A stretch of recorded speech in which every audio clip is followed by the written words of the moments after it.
So last week I was on The Daily Show, which was an incredible privilege of a lifetime.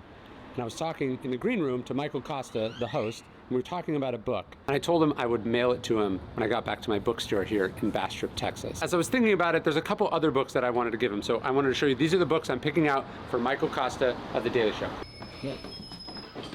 Okay, those cats are actually from Cerro Gordo, which is a ghost town in Southern California, and that's a book that we were talking about. He'd seen a video of me on Instagram where I was running up the road to this ghost town that looks out over Death Valley. It's an amazing book. It was written by Brent Underwood. He was telling me that he'd been near there, but not actually there, a few years ago when he was riding his motorcycle across the US, which made me think of one of my all-time favorite books about that very thing. This is Neil Peart, the drummer from Rush, who after the loss of his wife and daughter did a motorcycle ride across North America, Quebec to Alaska, the Canadian and American coast, Mexico and Belize, and finally back to Quebec. He calls it riding the healing road. Oh, and then while I'm here, I should probably send him Confederacy of Dunces, which I think is the funniest book of all time, about Ignatius Riley, a hot dog salesman in New Orleans. So I think that's a good one. He has young kids and he lives in New York, so maybe Outdoor Kids in an Inside World by Steve Rinella. This is a great book. This book, Nasty, Brutish, and Short, Adventures in Philosophy with Kids, since we talked philosophy on The Daily Show, it's also very funny. So he loves tennis. There's an